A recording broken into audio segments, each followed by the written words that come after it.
the new channel should be ashamed. It's got 1,000 subscribers. I don't know who they are. But they're replaying a Queen Bee clip, right? They're replaying a conversation that is happening between B Tim and Queen Bee.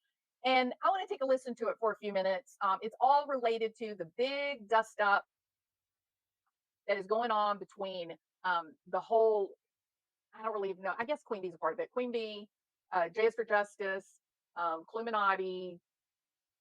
Who else is in there? Yeah, that group, and then Brittany J and her husband or boyfriend. And so B Tim is commenting on what's going on. I think this was from yesterday, from last night. So let's take a quick listen. Let me make sure you guys heard. The form and the attorney calling her is not knowing real life.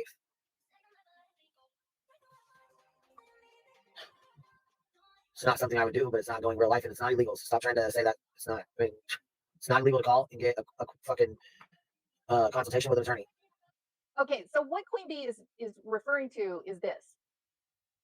Brittany J and Craig got an attorney, right?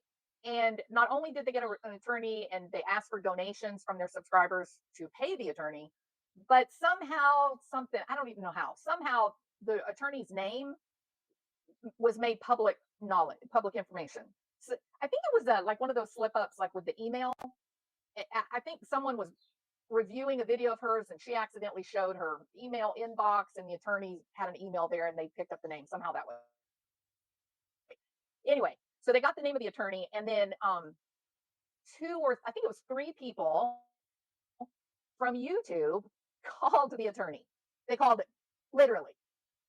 First of all, do you guys have jobs? I'm just curious. Like, really, you have jobs? I think people that work don't have time for all that. I don't think they even think about doing crap like that. Well, but someone did. Three people from YouTube Krama Watch, they did it. All right.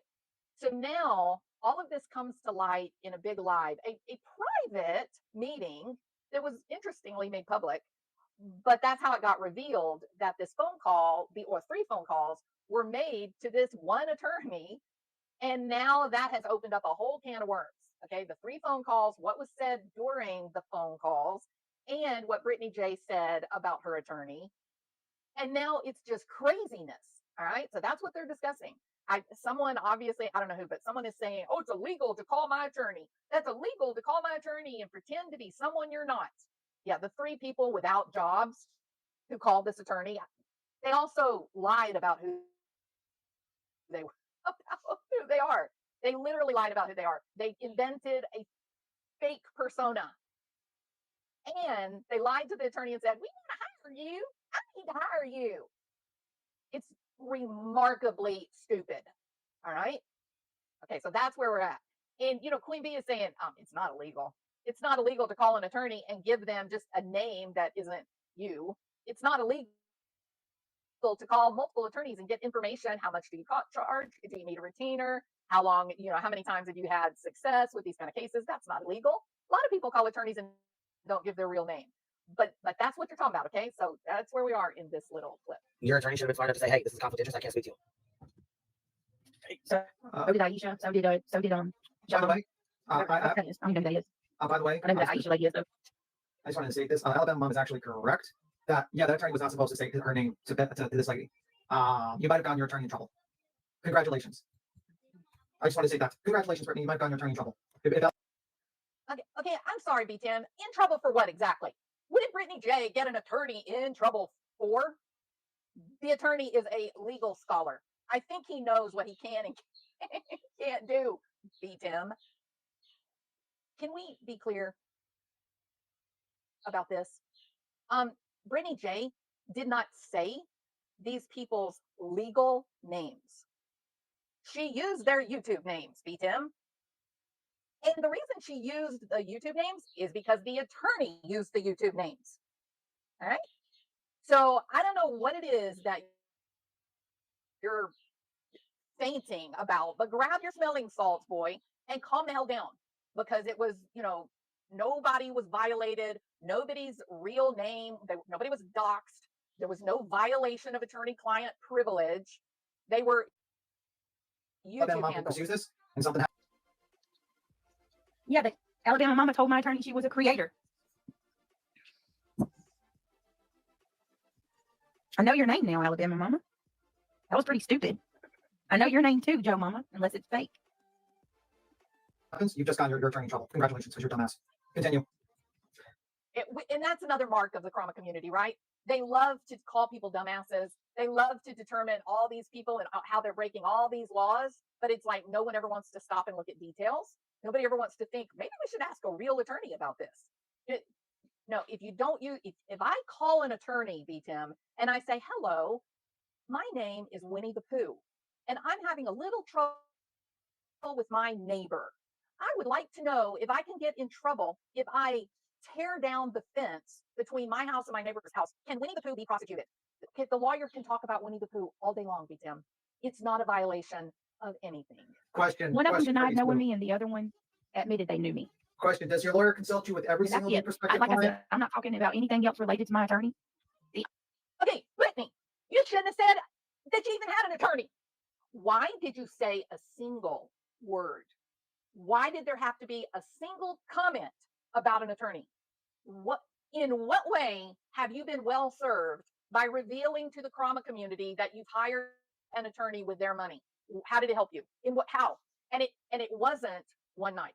It wasn't a single video of, hey guys, I hired an attorney.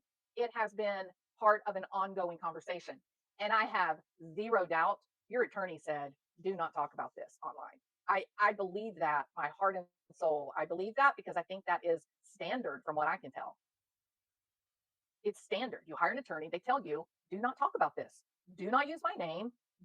Don't say a word. Just leave it alone. I now become your mouthpiece. I now become your brain. You don't need to say or do anything, right? That's part of the reason to hire an attorney is because it relieves us. If I hire an attorney, it relieves me of trying to make decisions when I don't know what the hell I'm talking about. So I pay someone who does know what they're talking about, and I stand back with my mouth shut so they can speak for me. Why? Because they know what the hell they're talking about. That's the whole point of the attorney-client privilege. That's why it's protected. They represent you. Only reason I'm even mentioning that is because this is the level they're going. And he says, do you know this violated her attorney-client privilege? And also, if you just Google it. It says, can an attorney tell their client about a prospective client's Stop name? telling her stuff. Well, it's too late now. She said it, so it's not helping. It's just telling her how much you've done or something. It says, no, they're not supposed to do that. It's a big fat no. And you basically stated, lady, that your attorney said random two people just go contact him. And he says, do you know these people? Does he do this with every single client? I'd like to know. That's very. Okay, Tim, you know what? If one of the trauma community calls my attorney and says, I'm interested in, I've got some YouTubers that are harassing me, and I need to hire, an attorney, and I just need to know if you've talked to anybody from my neighborhood that might know me. My attorney can say, oh, do you know Winnie the Pooh? Is Winnie the Pooh online talking about you? Is Winnie the Pooh one of your harassers? You know what?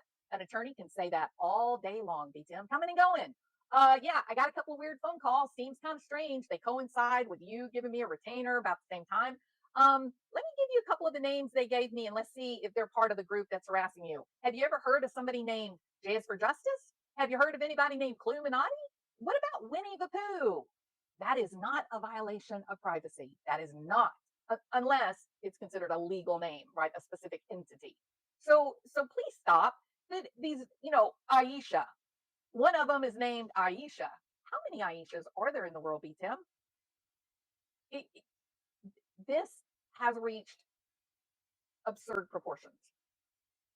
And it's not getting better, it's getting worse. It's getting worse because everybody is trying to jump ahead and be Interesting the smartest situation. person in the room. You are so fucking stupid. It's just too dumb. I don't understand how you exist. Like, if we were in the 1800s, I don't know. I don't think you'd be able to even exist. You're too stupid. Like, you're like. And yet he's saying these terrible things. And yet what he's saying is just categorically ridiculous, right? It would be dramatically different if the attorney shared the name of the person. If the person said, my name is blah, blah, blah. And then he goes to all of his clients and says, do you know somebody named blah, blah, blah, blah? That's not what happened. That was absolutely clear. What happened was he obviously asked for the channel name of these people that were claiming that they were being harassed. He asked for their channel name, and that's what he asked Brittany about was, have you heard of these channels? Do you know who these people are? That's what he said. And you can't just outright say someone's name and say, do you know this person? Because they got in touch with me. And he's just trying to work it out. And like it or not, he had accepted money from Brittany. And therefore, his loyalty legally lies with Brittany. That's the reality. All right. Yeah, you get dependent. Yes, Tracy, you get dependent on the YouTube coin, and then you start becoming gimmicky. You panic and you try to do more and more to just get any views. It doesn't. Um, you know, there are people who are talented. There are people that have skills or they have natural talent, and they would never get hired with a major news organization because they don't have that exposure, right? And they can start a YouTube channel and they can make it a very successful endeavor.